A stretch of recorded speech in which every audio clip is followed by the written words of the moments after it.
Hey folks, welcome to Snowpal Podcast. Our guest today is Rick Bentley. Rick is a serial entrepreneur who started companies that have been backed by SoftBank and have gone public on NASDAQ. I'm very excited to have you, Rick, on the platform. I know we talked about a topic loosely before we got started, but I just want to say thank you for taking the time to chat. Hey, my pleasure to be here, Chris. Looking forward to it.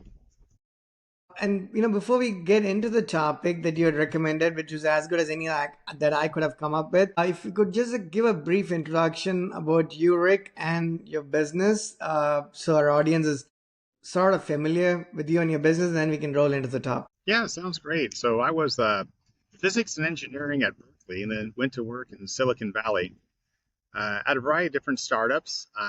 Some pretty small, sensory, some that got big but didn't quite make it, like General Magic. Which, if you ever look up General Magic, we had the smartphone, the app store, and the voice assistant all in the 1990s. Right? Forbes called it the most important company that didn't make it. But they kind of blazed the trail for others to come after us. I started a couple companies, one backed by SoftBank, eventually sold to Uber after a very long fuse. I started another company called Cloudastructure that went public on NASDAQ last year. That's been a lot of fun. And, I had some flameouts also. Also worked at some big companies, worked at Google for a little bit. That was interesting. And worked directly for Andy Grove, the CEO, chairman of Intel for like 20, 30 years. Was direct report to him for a while at his private foundation. Seen a lot of things in Silicon Valley, and after lockdowns, I got out, and now I don't know if you've seen the background. I'm in Hawaii. It's a nice place to be. Thank you so much for that introduction. So, that's amazing. You have a brilliantly accomplished background there. In terms of what you've done, and also the background there is beautiful as well. So let's get into what we want to talk about here. Meta just reported earnings, I think, a few minutes earlier, and we're getting into this call. You had mentioned, scaling AI compute and what it costs a lot of the companies, and hyperscalers are spending tons of money. And if I'm not wrong, I just saw the news really quickly. I think Meta has gone even higher than they reported the last time in terms of, what their spend is actually going to be. So that being the context, Rick, let's get into the topic. Can you speak a bit to, AI compute, what it costs, and what were some things that you want to initially get the conversation going? Yeah, so I didn't even see Meta's numbers, but I can guess what's in there. One of them is probably that they spent more money than you, me, and the 20 richest people we know will ever see, right? All put together. So they have access to capital, and they deploy it for compute in just absolutely crazy ways, right? They're building data centers, the likes of which we'll probably never walk into, right? Because they're so secure, burning so much electricity, kind of gigawatt scale, right? It's almost mind-boggling when you think about it. And NVIDIA is making chips as fast as they can and selling them to, well, it used to be selling to anyone, and now they're really not. Now they're really just taking the big orders, right? So where does this leave you, me, our friends, anyone who wants to start a business that's got a fair amount of AI and a fair amount of the compute costs that come with AI, right? AI is very compute intensive, both for the training to train the models and then the inference when you actually use the models, right? And so what I mean by that is you might train it on an object detector. This is a backpack. This is a car. This is a leaf blower. This is a tree, right? This is a gun, things you might want to detect in video. That's the training. And then after that, there's the inference. Hey, here's a video feed. Tell me whenever you see a tree or a backpack or a gun or a car, right? And that compute is very, very expensive. And mortals like us are being cut off from access to it. Like I said, NVIDIA is only really selling to big customers. They're selling really expensive cards. A single H200, B200 NVIDIA GPU card is $40,000 now, if you can get one, right? Try getting a dozen. It's even tougher, right? Like, hey, I have $500,000. Take my money. It's tough. So it's left a real desert of compute power for us small guys out there, right? So we've gotten really clever to find ways to get around it. I'm happy to go into those if you'd like. No, I think that was good. We will go into that. So there's a lot of learning that's going to be here for me and for folks who are watching and listening to it. But just do a quick recap and correct me where I'm wrong in my recaps, Rick. The crux of what you're saying there is the chips that NVIDIA is selling, they're very expensive, right? You mentioned $40,000 a piece, and then a lot of these large hyperscalers and companies are buying hundreds of thousands of them. They have the money to buy them, but the chips are not necessarily available, right? When Nvidia reports earnings, there's two parts to it generally from what I've seen. One is how much have they sold? What do they expect to be able to sell across all of those different categories, right? Data centers and sovereign AI and name it, and auto. They're doing a lot more selling in that space right now. But it's also how many they're able to manufacture. And then just to tie the chain there, their chips are manufactured, I think, predominantly by TSMC, right? Taiwan Semiconductor Manufacturing. I believe in Taiwan, but they're going to probably open some factories in the US as well. And they are purchasing their machines from a company called ASML, right? Which is a Netherlands based company. They create the machines, the equipment, and TSMC buys them. And then Nvidia and I think Broadcom is also making the purchase, producing, manufacturing those chips, getting them manufactured through TSMC. And they're essentially selling to all these large hyperscalers, Meta, Alphabet, Microsoft, others like Tesla and some others in this list. That, and you mentioned the cost of being able to purchase it, and how all of these hyperscalers have hogged the availability of these chips essentially in the near term. You also mentioned training and inference, two parts to AI in essence. One sometimes more expensive from what I understand than others, and one more compute intensive than the other, but both require a fair bit of investment. By fair, I mean a lot of money. I just want to make sure. Would that be a reasonable recap of what you just said there, Rick? Yeah, I think you nailed it. When Facebook and Meta and Alphabet and X all want to buy $1 billion worth of NVIDIA chips, and NVIDIA doesn't have enough to satisfy all of them, how many do you think they save for you and me? Right. Absolutely. Right. So we'll get into the compute and the scale there, right? But so that's the premise. Now, you've defined sort of the situation here, right? Can you specify the problem domain as well, Rick? So in other words, these chips are expensive. They're being sold by Nvidia to large companies and they're taking up everything that's available. What does it mean by the rest of the world not having access to those? Well, it means that you're stuck paying AWS or Google Cloud Platform or Microsoft Azure or whoever your cloud provider is, whatever they want to charge you for this compute power, right? And they're all making a lot of money on it. So, sure, Google will host a GPU card for you, one of these NVIDIA cards. And let's say that card costs $3,000 to buy for a smaller one. They'll probably charge you $1,000 a month for it. And so that's a lot less than what they're spending for their own stuff, Gemini and et cetera, right? So how does anyone ever compete with them if they have to pay them to even run their competitive services? They can't. Wow. So let me just understand that. So in your example there, say Alphabet is buying, Alphabet, I believe, there's two. I want to come back and ask you about the two kinds of chips, right? In terms of the GPUs and the ASICs, for instance. But before you go there, what you just said there, Rick, was they're buying something really small one, let's say a card for like $3,000 a piece, but they're renting it to end users like you and I and everybody else out there for almost $1,000 a month or something along those lines, right? Ballpark numbers. What that means is they are spending as much as they are spending on the procurement of these chips and cards. They are actually charging these smaller players and mid-sized companies and not so big companies and really small companies a heck of a lot more money than what is actually costing them. That's the problem, right? Yeah, Amazon did AWS to make money, right? It's not a charity, and they make a lot of money. Absolutely. So, and before we get into what the solutions are or how the scale has to happen for the rest of us, just want to understand some of these other nuances as well. Now, you mentioned NVIDIA chips. We also talked about, just a quick mention about the Broadcom chips as well. But these hyperscalers are also beginning to manufacture their own chips. Now, whether they can end up competing with NVIDIA or even if that's their intent to begin with, that's a different discussion, I think, altogether. But mostly they're probably not wanting to pay NVIDIA tens of hundreds of billions of dollars. So their margin is compressed. So they want to be able to create their own chips. What does that, I want to get your thoughts on it. What does that bring into the mix in terms of, as we're defining the problem here?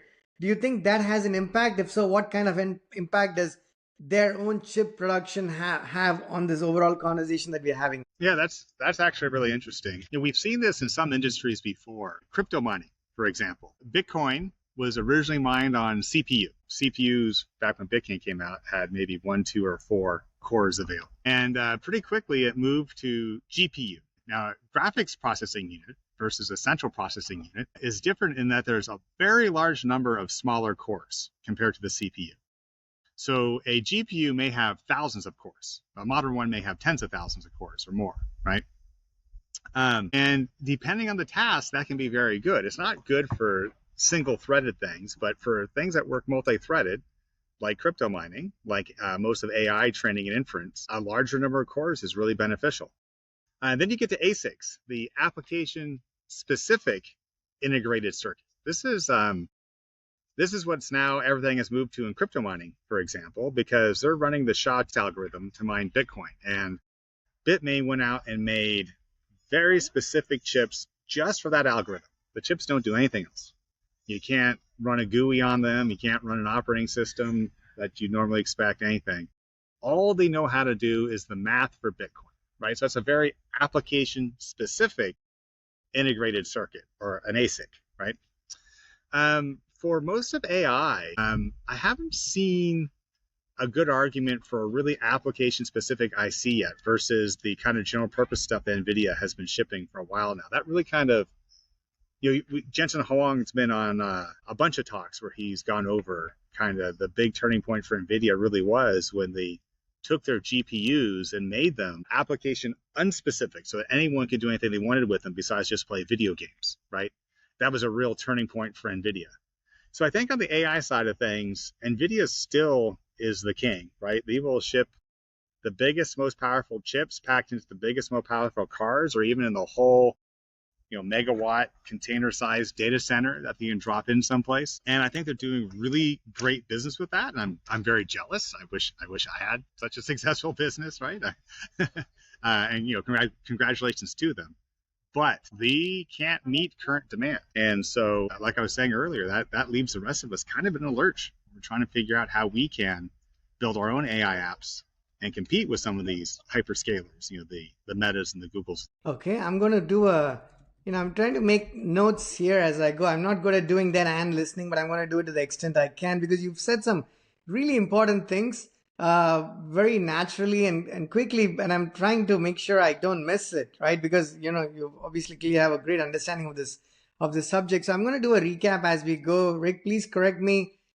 My intent here is to make sure I'm following along and to sort of slow you down as well, so I can ask you meaningful follow-up questions. So Okay, a few that's things great. that Thank you you. said here. You have a quick recap with what you just said there, correct? As we go here, you just said initially that Bitcoin was initially, for the most part, mined on CPUs with 1, 2, or 4 cores, but you said they quickly moved to GPUs because of the fact that GPUs can have tens of thousands of cores, right?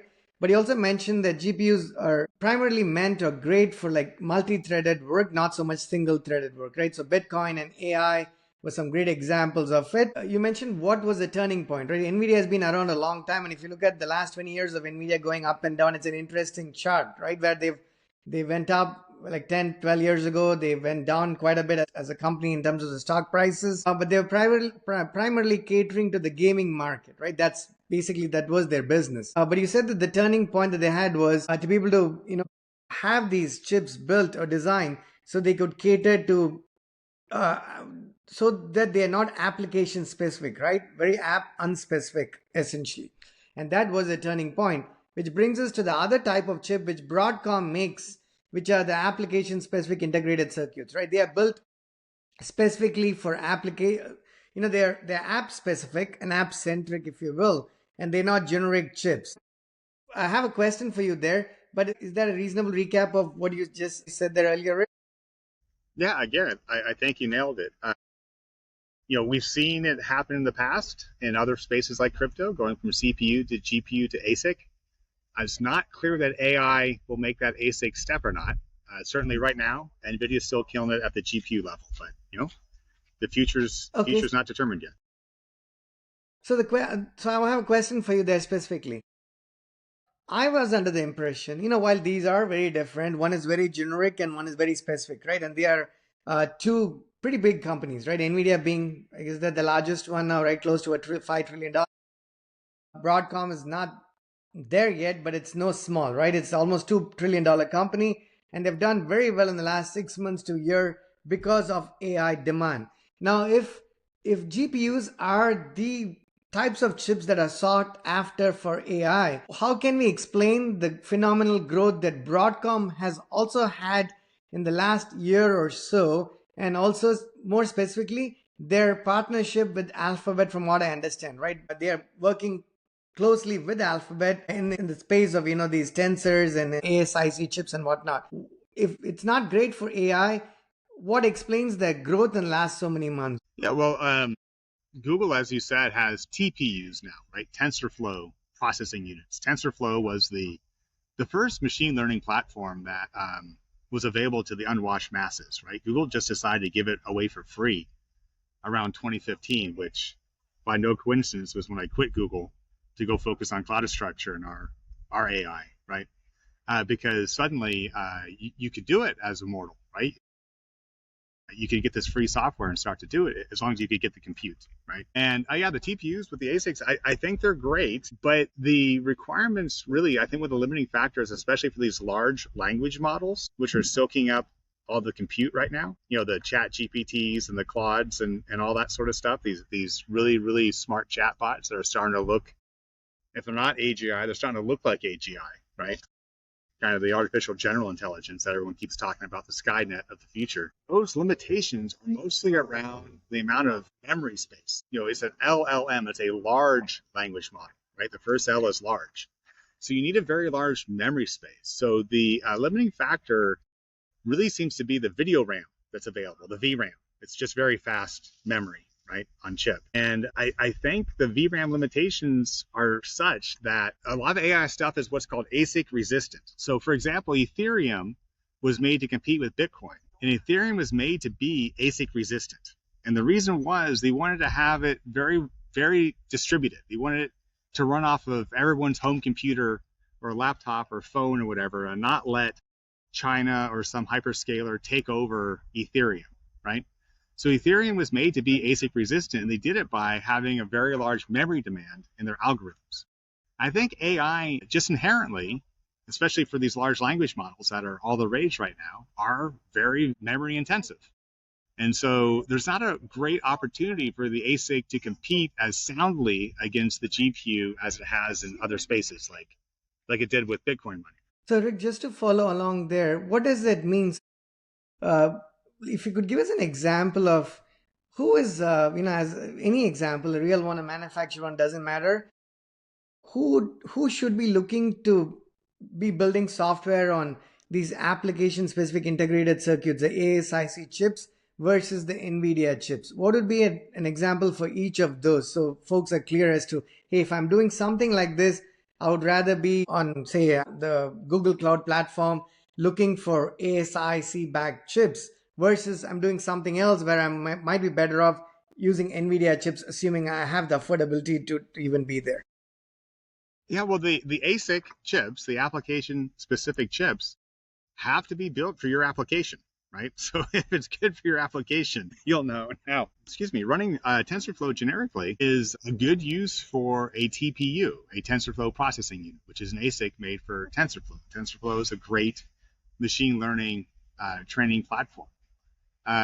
But the NVIDIA chips are still also very good for them. I have not seen a slam dunk in AI for ASICs like we've seen it for Bitcoin mining, for example. So, but for someone out there who has a specific application they're running, they'll know it because someone will make an ASIC for it. Okay, but does that mean, given the fact that it needs to be specific to the applications, does it mean those chips are generally then only available to these really large companies? Because then you need to figure out what is it that you're building and then make the determination that I'm better off actually using ASIC chips and not the NVIDIA chips.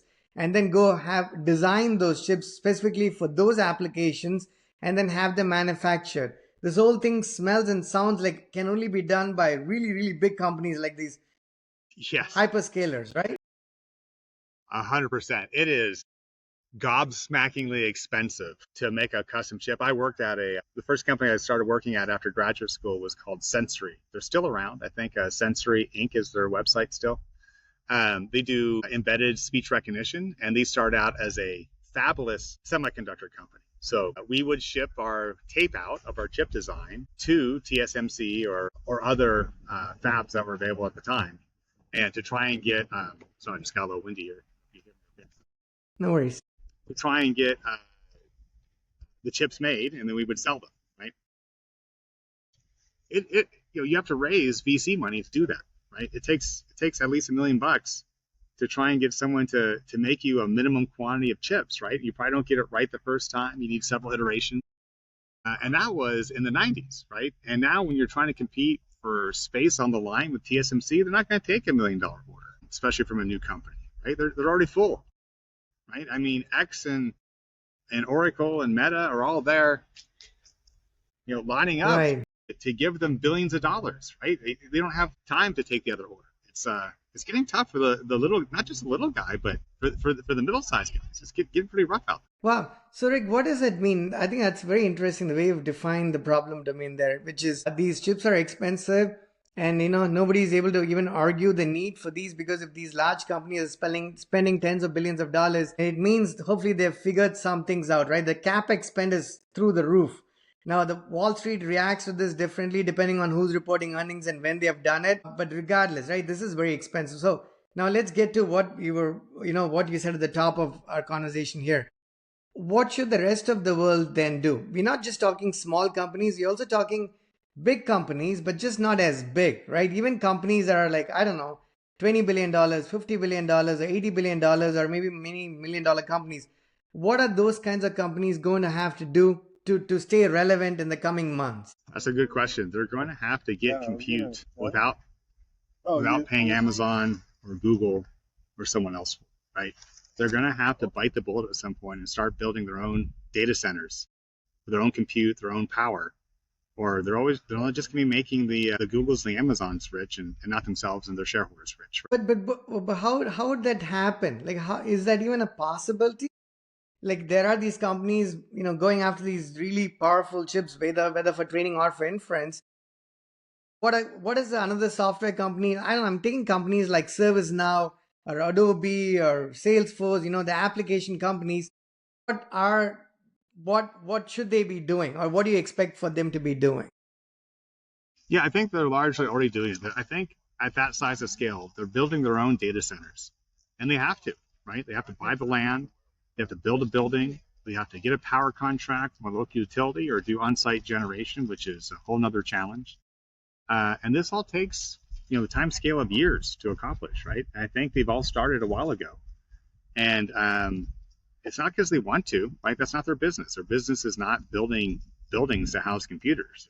Their business is running software. But they've kind of been forced into building their own data centers, because if not, they have to pay these other hyperscalers for their data centers, and the other provider is going to make all the money, not them. Right, because your margins are getting more compressed more and more. Now that brings us to the core of what you had suggested as a topic that we want to talk about: how to build and deploy AI compute for a fraction of the cloud services. So can you take examples, Rick, to the extent possible, simple enough ones, so our audience can understand what their options might be? Like, they have a certain problem, and how do they need to go about solving that problem given the challenges that you've put forth? So yeah, so I did this myself, and I forget who kind of coined the phrase on the internet, but there's this saying that I love, which is, you can just do things, right? You can just do things. You can buy a building, you can get a power contract, you can fill it with computers, and you can have a data center. No one's stopping you. It's legal, right? It's ethical, it's moral. If you got the money and the time and the talent, you can do it. And so I did it. I did it first for crypto mining. I have another company called HydroHash that mines Bitcoin. And Bitcoin mining is a really interesting challenge. The primary bill, your primary cost, is power. So you need to be someplace where power is cheap. If you're getting power at 6 cents a kilowatt hour, it's very different than getting it at 18 cents a kilowatt hour, right? Because your biggest cost item could be 3 times bigger if you do it in Northern Virginia at a data center instead of somewhere else more remote, right? So HydroHash bought a small building, 10,000 square feet or so, near Glacier Park in Montana, up by the Canadian border. It's up in the Rocky Mountains. The air is very cool 9 months of the year and pretty warm 3 months of the year. And that matters because all you're doing when you're running a data center is you're turning electricity into heat with a computer in the middle, right? You put electricity into your computers turn into heat, you have to get rid of the heat. And 9 months of the year in Montana, in Glacier Park, that's very easy. 3 months of the year, it's a little tougher, right? But we built that for Bitcoin mining. And then as cloud structure was running into its challenges for doing the AI it needs to do for processing video surveillance feeds, it was just pushed into a really, really tough box, right? Running it inside of a data center is crazy expensive. Paying AWS or GCP to run it for you is even more expensive. And I said, wait. I got this place in Montana. It's pretty cheap and easy. The power is really inexpensive. We pay like 5.5 cents a kilowatt hour. So why not host some of Cloud Structure's compute there? So the two companies got together and decided to make a deal, rented a little bit of space in that 10,000 square foot building, and then put in their own compute, which was done with NVIDIA GPUs that are usually used for playing Fortnite or something, right? The RTX 5090 cards that you'd find in a PC, and not the H200s, B200s that NVIDIA wants to sell you for $40,000 each. And the combination of those two things, buying off-the-shelf graphics cards that you might find in a gaming PC and sticking it someplace that's inexpensive to host, drop the cost by 90% or something. It's really been an amazing difference. You said a number of things there. I'm going to do a recap. This is super interesting. I just want to make sure I don't misstate it, right? So please correct me where I'm wrong with this. So what you're saying is it's expensive to pay all these hyperscalers. So as we talk about how do we scale, one option that you're recommending there, by virtue of having done that yourself, Rick, is you're saying, just build your own data center. And you give an example of one that was not in Northern Virginia, one in Montana. And you mentioned in terms of, the weather conditions being conducive to doing something along these lines, right? 9 out of 12 months of a year as well.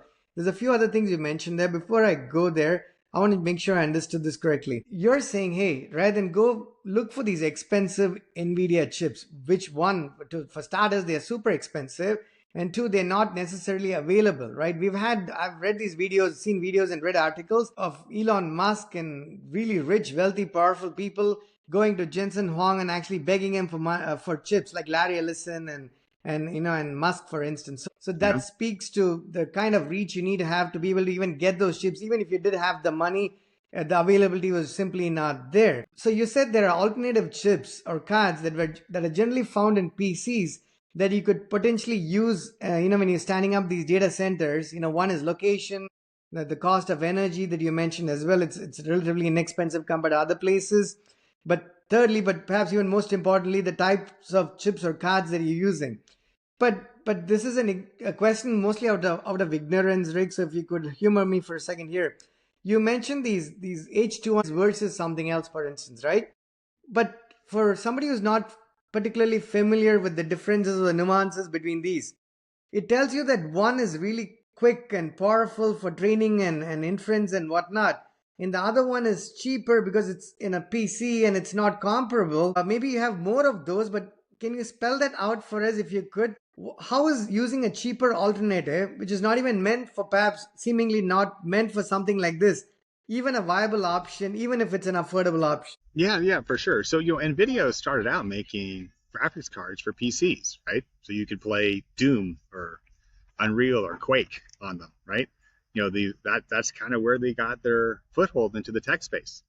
And they did really well with it. And like I said, then they opened it up. They let anyone do any kind of compute on those cards that they wanted to. And the whole AI space took off. And for a while there, I remember when Ethereum mining first came out, every GPU at Fry's Electronics or Best Buy or wherever you would go was sold out. You couldn't go to a retailer and buy a graphics card anymore because everyone started using them for Ethereum mining. And the same thing's happened again for AI training, but NVIDIA got smart. They're like, hey, these LLMs are taking over the world. They need a lot of video memory. So let's make some special cards and compute that have a whole lot of VRAM in them. They have maybe 3 times the VRAM of a high-end desktop, gaming PC graphics card, right? So they have 3 times the RAM. They actually have like 10% fewer cores. So they're actually not as powerful. They just have more memory. And you only need that memory for, remember, the LLM, the L is for large, the large language models, right? For other AI training and inference, you don't need that kind of memory space.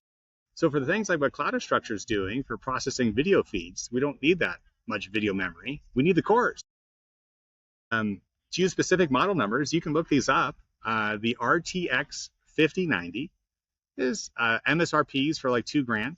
Liquid cooled ones like 2,500. They're like 3,500 street price right now on eBay. Cloud Structure has been buying those by the dozens, right, and deploying them to do their AI compute, and it works great. Like I said, it's more compute, it's more cores. There is less memory if you need it. Things other than LLMs generally don't, and it works out really well. So instead of paying $4,000 per card, they pay $3,000 per card, and I've been doing really well with that. Okay, that's important and interesting for me to know as much as for the rest of our audience. Let me ask you then. So let's say you go, you gave an example of building out the data centers, getting these cheaper cards and making them available in a location away from, say, Northern Virginia, for instance.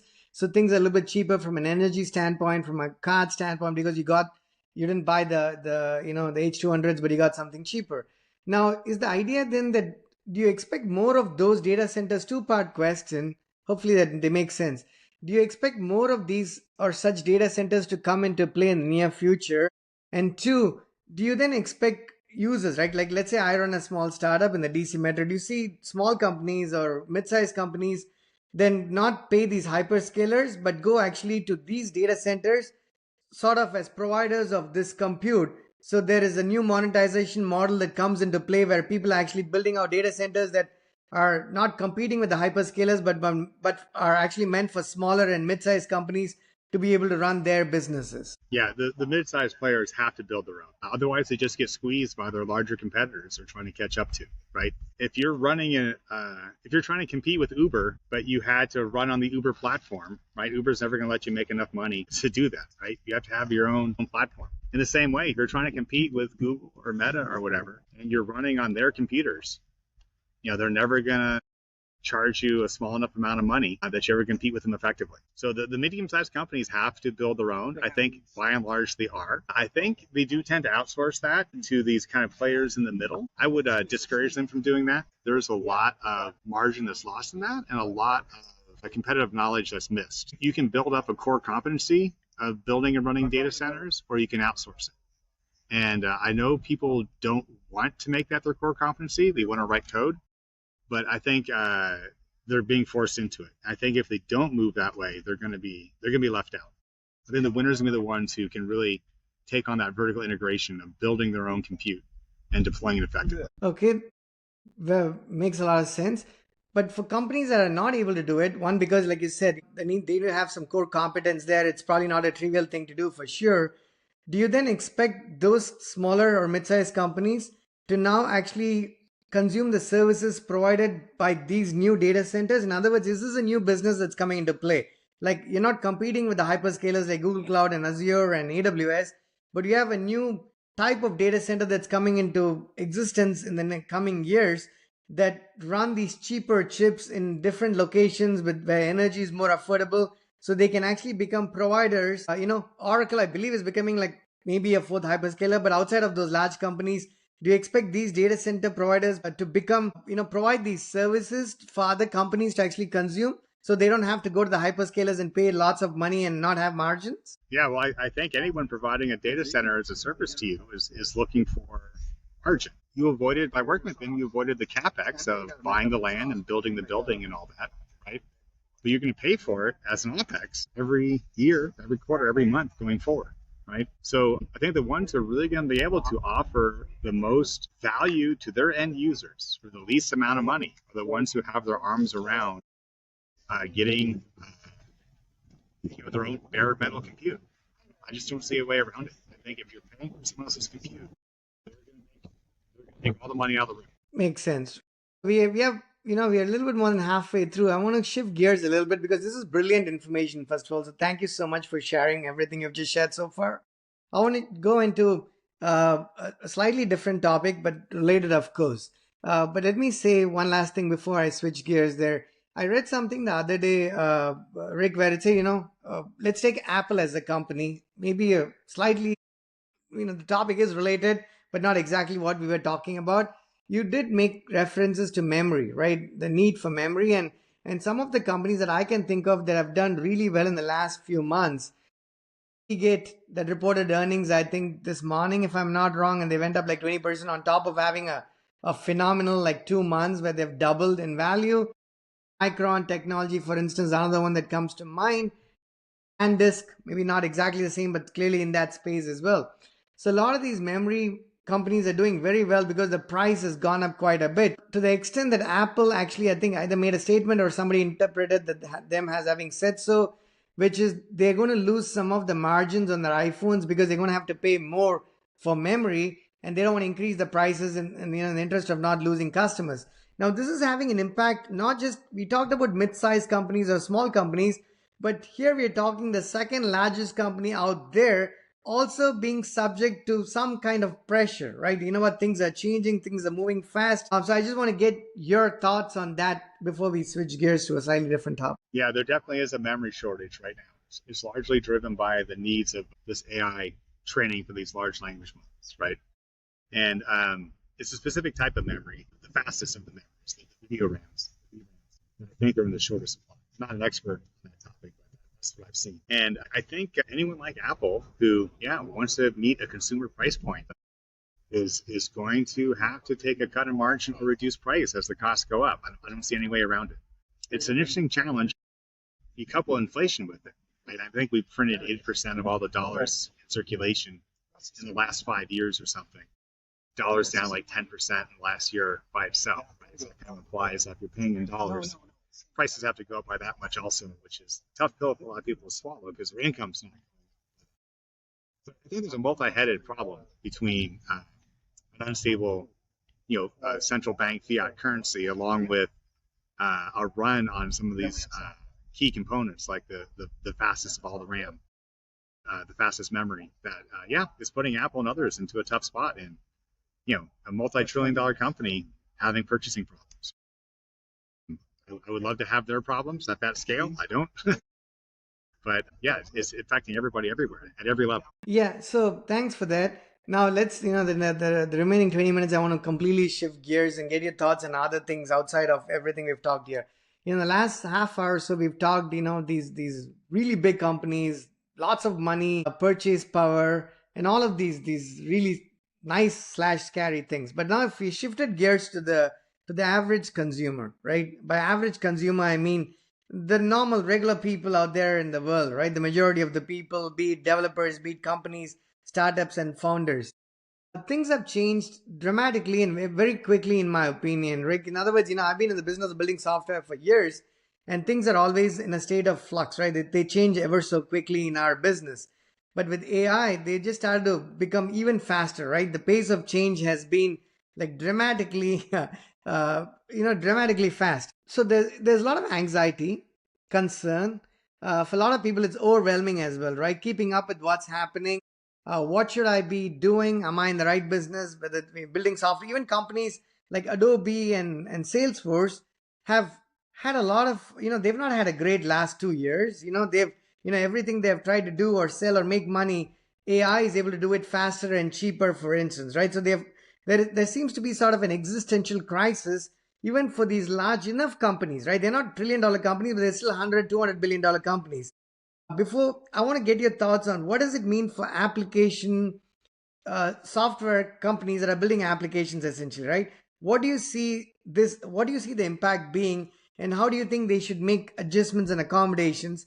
If you could speak to companies at Adobe and Salesforce level of 100 to $200 billion, and then speak your way to much smaller companies that are in the millions of dollars or even in the hundreds of thousands of dollars getting started, how does that impact trickle down, and how should people running those companies make adjustments? What kind of adjustments do they need to make, and how should they go about doing it? Yeah, change is coming with AI, and everybody thought it would be the blue collar worker that would get hit, right? The truck driver be replaced by a self-driving truck. The warehouse worker be replaced by a robot, right? The gardener would be replaced by a Roomba lawnmower. This was the original thoughts, right? We are still a very long way away from a robot that can go upstairs, collect all the dirty laundry, take it downstairs, wash it, dry it, fold it, and hang it up and put it back again, right? That's a really complex robot. And that is a very easy to delegate to the lowest possibly paid worker, right? Simple commands like that, any human can do pretty easily. So that's not where the disruption's occurring. The disruption is occurring at the white collar level, at the highest white collar levels. It is very easy right now to get a lease agreement drawn up by ChatGPT or Claude or Grok or whatever LLM you like. They'll whip up a lease agreement right away, and it's pretty good. It's not, may not be great. It might be better than what your lawyer would have done. Might be worse. It's not done by an actual lawyer who's licensed to practice law, but it's a free country. You're allowed to use it if you want to. And doctors, it's pretty easy to put your symptoms into a thing online right now and get pretty good advice. It's not legal medical advice, right? But it's pretty good. It can get you to calm down. Used to be you would Google your symptoms, and you were pretty sure you had cancer within 5 minutes. Right? But now the AI is pretty good at guiding you to a much more reasonable answer, right? And it's only a matter of time until the things that are pretty good now are going to be really good in just another 1, 2, 3 years. And so you might think the lease isn't perfect now. It will be perfect soon. The medical advice might be perfect now. It'll be better than your human doctors, right? Now, law and medicine, you need licenses to practice, and you might need a doctor to type in the stuff to the AI for you, decide that the result is reasonable, and give it to you, right? But that's largely where that's going. And a industry that is not protected by these licenses is software development.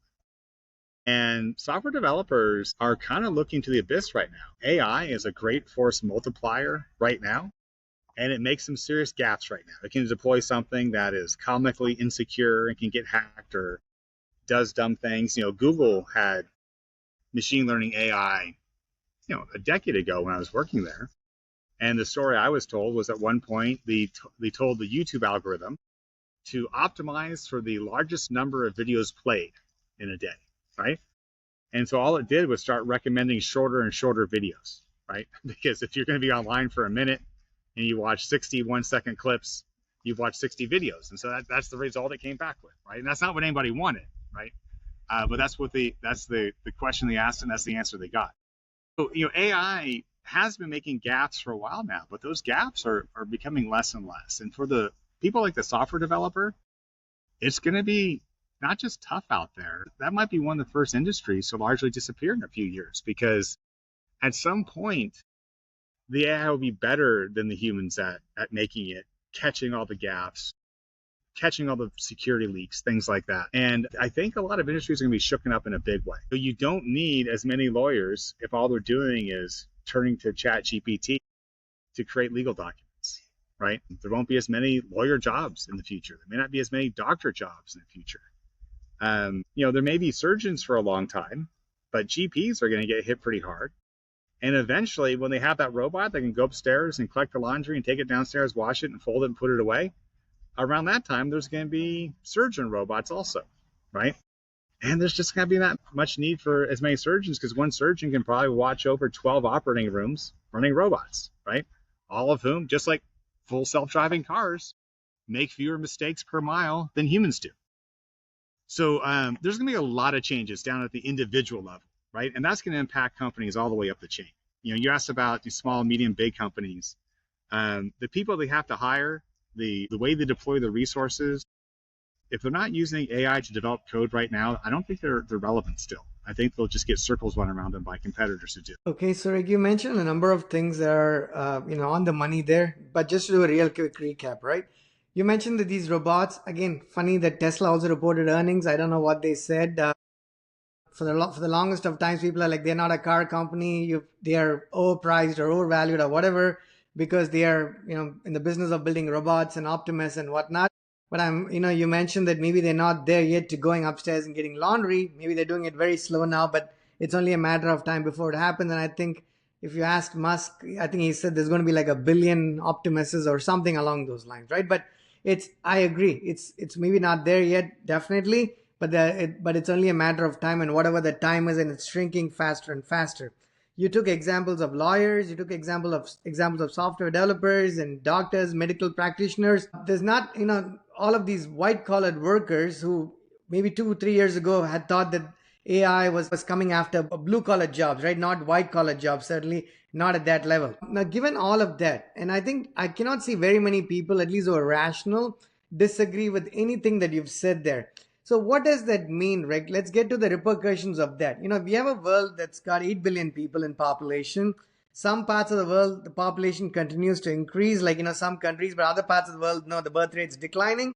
But regardless, there's a fair number of people. Even before computers came, or web 2000, the dot-com happened, there was always skepticism around jobs. One side says jobs are going to go away, the other side says not so much.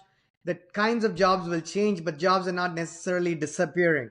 I mean, where do you stand, and how do you see this pan out? In other words, what are people supposed to do? I mean, one thing I'll add before you answer the question is, surely software is beginning to be generated more and more, right? Claude code generation and a number of other tools out there. But when people ask me, Krish, what's going to happen to software engineers because AI is doing it?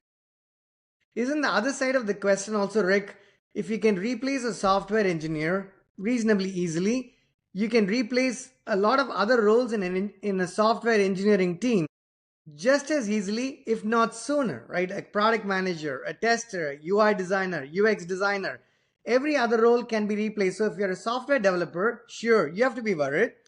But if you're a software developer who's running a business, now you have to be less worried because you probably don't even have to fill the rest of the roles in your team. And you might be a solo developer, a solo entrepreneur, or two people entrepreneur that can build things that you couldn't possibly fathom 2 years ago because you need a lot of money and time and resources to build. So keeping all of those, a bunch of random points that I mentioned there, how do you see this pan out, and what do you recommend to people? What should they be doing? What should they be learning so they don't stare at unemployment in a year or two? Yeah, we've seen this before in history. This is not the first time we've had a revolution like this. The first one, I think, is sometimes called the Industrial Revolution, but it really was when machines became stronger than humans, right? There's the story of John Henry, where one man with the shovel versus the steam engine to break the rock to make the tunnel, right? And he won, but he collapsed of a heart attack at the end. And he was the last man to make that stand, right? Because now you can buy a excavator and you can move dirt around much better than any single human could ever do, or a team of humans for the same amount of money could do. Right. And so all the people who were moving dirt with shovels lost their jobs, and they had to find something else to do. They could become steam shovel operators themselves. This is like the computer programmer who starts using AI to write code instead and supervises the whole process. That's a very viable option, right? But for every one of those, there's another 10 that there's just not room for anymore, right? Not everyone who used to dig ditches ended up driving an excavator. And so there was a great displacement, there's a great depression, there's all kinds of things, right, that kind of came along with it. And, now machines, again, the first one was machines became stronger than humans. So the artificial muscle became stronger. Now machines are becoming smarter than humans. So it's the artificial brain, right? It's the other side of the coin. And it's not the blue collar side this time that's getting hit, it's the white collar side. It's not the muscle and back side. It's the brain side. And I don't think people are really prepared for what I think is going to come. I think we're going to need fewer doctors. We're going to need fewer lawyers. We're still going to have them because those are regulated industries, right? We're still going to have people working in software. But one of two things has to happen. Either you just scale way back on the number of humans involved, and I think for law and medicine that will happen, or you just scale up what's actually produced. And that is what happened with the Industrial Revolution, right? We went from building row houses to building skyscrapers. So the level of ambition got bigger. The level of output got bigger.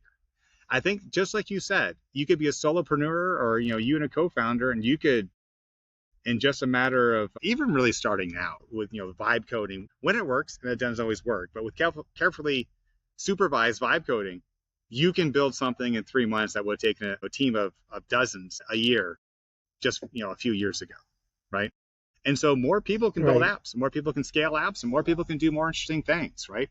So just like more skyscrapers went up, I think more better digital services will come along also, right? Doesn't mean it's not going to be painful in the meanwhile. No, sorry, didn't mean to interrupt. I think it's a great example that you provided there. I just want to add one more thing, or just recap what you just said there, which is, there's two ways to look at this then, right, Rick? One is, be anxious and concerned and yada, yada, yada, and think, oh my God, AI is coming after my job and my neighbor's job and every other job that's out there. And what am I supposed to do? And I could brood and whine all day long, right?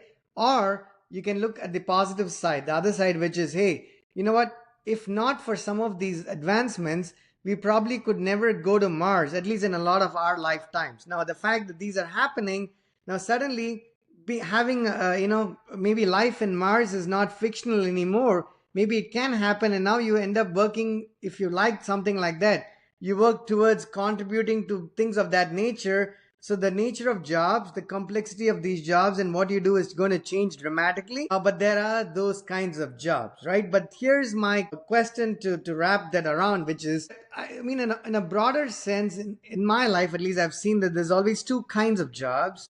I'm not saying this is a good categorization, but I'm just doing it the way I know how to do it. Not just blue collared versus white collared, but jobs that required either training or licenses or approvals or things of that nature that became white collar jobs. You got trained, you got interviewed, you went from one company to the other. One company did more of what you wanted to do, whether it's programming or building chips or whatnot, and then you grew in career, and you ended up in those places, and you built a career for yourself. And it required a lot of skills, right? You had to go to college, maybe a good school, maybe an Ivy League college. You had to work for these top companies that had like 20 rounds of interviews. Or you picked up jobs that perhaps didn't pay a lot of money. Maybe you're a sandwich maker, right? Maybe you're one of those, right? There's other jobs that seemingly feel a bit more calm, but they clearly don't pay anywhere near what the rest of the other jobs pay. Now, how would you speak to each of these groups of people, Rick? Because one thing is to say, hey, get really smart at what you do the best you can, start building these GPUs and ASIC chips, and writing software that only needs to be written and not software that needs to be generated, and all of those nice and cool things. But it requires a certain level of awareness, knowledge, and intellect and whatnot. And whether we like it or not, the world is a beautiful, big place with people of all different kinds from different walks of life. What if you didn't belong necessarily in that first category of really competitive people, right? If what I'm trying to ask makes sense, you're not an overachiever. You just want to enjoy life, live to the extent that you can, make some money, and then, I don't know, go through that process. You still need a job. I mean, you have to be able to do something that someone pays. What happens if you're in that category of people? Yeah, well, the first thing I would say is without any disruption, there's no opportunity, right? Right now, most of us are pretty comfortable. We can make our mortgage payment, buy our groceries, buy a new car every 10 years or a new to me car every 10 years and save up money to send our kids to school, right? That's true for most people. It's not true for everyone. I wish it were true for everyone, but it's not, right? But for most people, things work. And disruption is scary because with disruption, things may not work, right? Your job might go away and you may not be able to get another one in the field that you've spent the last 10, 20, 30, 40 years on, right? You may not be ready to retire. You may be in a tough position. On the flip side, disruption means opportunity. We're not the only ones disrupted. The big companies are too, right? It's time for a new company to come out of nowhere. NVIDIA was 3 guys started a company, right? Elon Musk started a few of them, took over one of them, kind of thing, right? Steve Jobs before him, right? The computer revolution, the PC revolution. We've seen it again and again. There's definitely another revolution going on right now. And so this disruption is a lot of opportunity for a lot of people. So if you've got an entrepreneurial instinct, now's a great time to throw caution to the wind and try and figure out some role you can provide to build something that's going to have great potential benefit by a new application of AI that hasn't been done before, capturing a new market, things like that. But if you're not entrepreneurial and you are in one of these categories that's likely to get pretty heavily displaced, you have to give some thought about what your plan B is, right? And I'll tell you, again, the things that people thought were going to go first, the blue collar jobs, it is a really long way before a robot can pull a semi over the side of the road, get out, and change a punctured tire, right? Like that's a real skill. I can't do that. I don't know if you can do that, but someone said change the tire on the semi truck. I'd be like, with what? Right? What are the torque settings for lug nuts? Where's the jack? I have no idea where to begin, right? But with I think a reasonable amount of training, we could all learn pretty well, right? And that's something that we're going to need for a long time. Someone's going to have to change out the broken cards in the data center, right? Skynet is going to need feeding, right? It's going to need some humans to do its bidding, right? So, it's a good time to start to think about what jobs are going to be around as AI scales and what jobs are going to go away, and where you want to be in that whole mix. Okay, so the last question I have there for you, Rick, there, based on what you just said, is college education versus vocational skills, right? College education is not as expensive in every country in the world, but the country we live in, it is pretty expensive. I mean, I had a coworker tell me not too long ago that he came very happy to work one day, and I was like, why are you so happy? He goes, my wife just paid off her college loans. And I'm middle aged, as you can tell, and he was my age, and his wife was around the same age as well. And I'm like, you're kidding me, right? She just paid off her college loans. He goes, nope, it took her like 17 years. And she was not alone, as I learned later, Rick, is a lot of people are borrowing a lot of money to go to college. Now, does that make sense? Because a lot of the things that you mentioned there as skills that you probably want to build with what's happening in the space of AI, you may learn in college, but given how slow or how fast colleges are, depending on which school of thought you are, it might take you a lot of time and money. And by the time you get out of college 4 years later, like 2029 or 30, when you get out 30, things would have changed a lot more. So if Rick were getting out of high school yesterday and had to make a choice, would that be college education or would that be something else? Yeah, this has really changed a lot in our lifetimes. I'm not sure how old, sorry, I pick up some background noise, but I'm not sure how old you are. I'm 57. And my father was the first of his family line to go to college. And him and my mom were born in rural Pennsylvania, which is, a poverty-stricken area, right? Like people fight for food and heat for the winter. And he told me one time there's two ways out of this place, and that is college or the military. Otherwise, you're going to die here. And he was able to get out and pay for my education and my sister's. My sister's a successful doctor.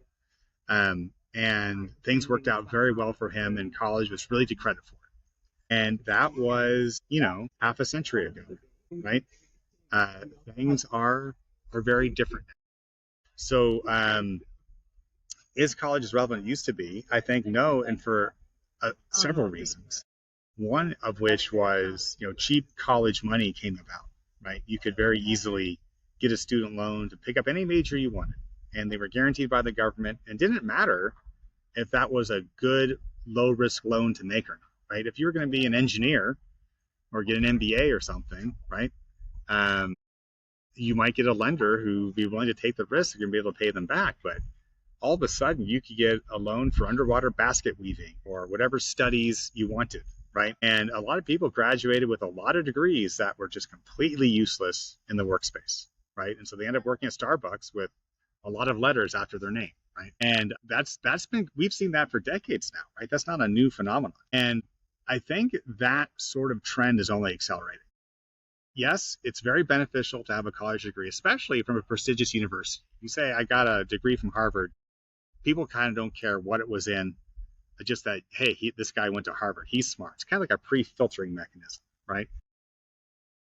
And that's always worth something, right? But is it worth going to a top 500 university to get a degree in socioeconomics or, gender, ethnic, whatever studies sort of thing? You're probably going to have a hard time getting a job with that, right? So is it better to go straight into something that is more of a career, whether it's driving a truck or installing Ethernet cables for local networking or whatever, right? Yeah, I think those vocational trades are coming back in a big way. I see people selling their electrician businesses for many millions of dollars, right? When they're getting ready to retire. They make good money in the meanwhile, right? These things that the Harvard educated underwater basket weaving philosophy person would look down on, they might be making 10 times what that other person is now. And I think there's a real argument for the trades again. I really do. The very last question for you, at least for me, and then you can ask me anything if you want to ask me. The question is, we have a small percentage of our listeners and watchers who are not in the US, it's mostly here, but some in South Asia and Southeast Asia. And one of the things in the last 10, 15 years, Rick, as you probably know, that's been driving economies in that part of the world is essentially building software for the West and primarily us in the US. Outsourcing, call you what you will, but that's how a lot of those economies function. What do you think is going to be the impact on consulting in general? And if you want to speak to just outsourcing specifically, because the reason I ask this question is if you needed 10 people to do something and you could only afford two, you went outside the country to be able to find those affordable people, right? They had the skills, they were more affordable, you went outside. Now AI is doing a lot, and as you mentioned, is going to do more and more. So you need fewer and fewer people, which means if my assumption is reasonably accurate, which may or may not be, which is do build stuff locally and not rely on folks outside the country. Do you see an impact on consulting and outsourcing? Yeah, absolutely. If your job can be done on the other side of a computer screen, you are a handful of years away from AI doing it, right? So this whole Which globalization means thing, yeah, this whole globalization thing, yeah, a worker in India might be $1,000 a month instead of $10,000 a month for a software developer. If they're both losing their jobs, it doesn't matter, right? If Claude Code is going to be doing both of their jobs, and there's going to be a lot of disruption. It's going to be painful for a lot of people, but I think that's a real test. If your whole job is on the other side of a computer screen, eventually that's all the inputs and outputs that a training model needs to figure out how to do that job. Rick, I love it that you don't use euphemisms and you're not sugarcoating. You're just, you're a straight shooter, right? You're just saying it as it is. Really appreciate that, because a lot of our audience is also folks who are in the space of engineering, dealing with computers and binaries. So a lot of times, people don't get the euphemisms, but they do get somebody being straight up honest there. So I think we are at the tail end of this. I had one non-technical question for you, which I ask of all of my guests, but anything that you want to ask me, Rick? Yeah, I'm really curious to see how you're using AI in your code development processes. Kind of, are people using a development environment with Claude Code, or kind of what are you seeing? What level right now? What I'm seeing, just to set expectations, is people are using it as a tool, but it hasn't taken over yet. I'm just curious within your organization, kind of where are you on the chain? Great question, right? Here's what I'll tell you. So we have been in the business of building software for our own company for many years now. We have a few different products out there in production, right? The most recent one we've been focusing on, just to give you context, is APIs that we create and publish on AWS Marketplace or sell it directly as commercial licenses. The primary idea was, don't spend time building what has already been built. Just plug into our backend, so you don't need a backend team, right? We did this 2 years ago, even before this huge advent of AI, to be honest with you. So there is an impact on most businesses, and ours is no different. Now, how do we take this forward, and what changes for us, and how do we change our ways we work in the company as well? One thing I'll tell you that's changed dramatically, Rick, is we built 8 APIs and thousands of endpoints in no time for different kinds of businesses, vertical and horizontal APIs. But we've taken a breather from it in the last 6 months, very intentionally so, to understand not just what we should be building, because we have a good understanding of where we want to go, but how we should be doing it. Because changing just the developer's life is not something we want to do, right? That has to happen for sure, but we recognize that that's not good enough. Meaning, right from requirements come through from business to product management to the developer, or where the developer comes into play in writing the first line of code, or is 70% of the code already being written before that was handed out to a developer, is quite a dramatic change, right? Because 2 years ago, you came to a developer with no lines of code, but now you could come to that same developer with 70% of the code already being generated. So you're not communicating requirements or diagrams or wireframes or mock-ups to that engineer, but you're actually communicating artifacts that are functional, which means the disruption is not, people tell me that the developer's life is disrupted, which is true. But where I disagree is people seem to not necessarily think through the levels of disruption across every part of the organization, no matter how small the company is. The number of people you need in a team, the composition of your software development team, and how you're building software, what technology stack you're using, what your AI architecture looks like, right? Our architecture is going to have to look quite different. What kind of databases you're using, vector databases, right? You're not going to use probably standard databases, maybe not. So every inch or centimeter or millimeter of development has changed, and I think that is something not everybody has digested. In my conversations with people, I think people are getting the idea that things are changing, but they have not necessarily imbibed the magnitude of the change, thinking, oh my god, this is going to be dramatically different, right? Because I also hear a second school of thought, which is these data centers are going to be empty 3 years from today. They're not going to have machines or chips in them. You're going to have millions of square footage of wasted land and buildings in the US, and God knows what's going to become of them, right? There's that level of skepticism from one side of the world, which may be fair enough. I understand that, except that, you agree with one school of thought, maybe not the other, but who knows what's there to say, right? So I can say that whether it's Claude for code generation or Cursor or Windsurf for writing code, every bit of what we are doing is changing. And the places where we do things out of muscle memory, it freaks the heck out of us. Rick thinking, oh my God, Krish, we are doing it the same way like we did 2 years ago. We must be doing something really wrong, so let's not even bother doing it, right? So that would be Yeah, that's my right. genuine response to your question, right? Does that make I sense, think by that's the way? brilliant. Yeah, that's brilliant. I think that's a great insight. If you're doing the same way you did 2 years ago, you're doing something wrong. I think that's absolutely true. Perfect, right? The very last question I have for you is, you are obviously in a beautiful part of the world. You said Big Island, Hawaii, and I'm not even going to pretend like I'm not jealous, but but it is what it is. Like we are here looking at 12 inches of snow while Rick is enjoying the beautiful weather there. But the question I have for you, Rick, is what's your favorite food, right? A dish. If you have to name one dish that's your favorite, like a comfort food, what would that be? And since our audience is kind of spread out, you may have to explain that unless it's a very obvious thing. Oh, that's interesting. It'd be hard for me to pick one, but the cheeseburger is pretty hard to beat, right? Okay. It's got lettuce, tomatoes, it's got meat and cheese and bread. It has a lot going for it. It's got condiments with the spices in it, right? Like, I think it's underrated. I think the cheeseburger is underrated. I think we can end this podcast with a cheeseburger. Again, folks, this is, we had a chat with Rick Bentley, who, as you can tell from the last hour or so, it's just incredible information. Rick, thank you so much for sharing so much about chips and cards and NVIDIA and ASIC and all kinds of stuff. Really appreciate your time. I really had enjoyed chatting with you. Thanks, Chris. I really enjoyed it too. You're a pleasure to talk to. Happy to do it again. Just hit me up. No worries, and please stay for 10 seconds after the call. Yep. Thank you. Of course. Thank you.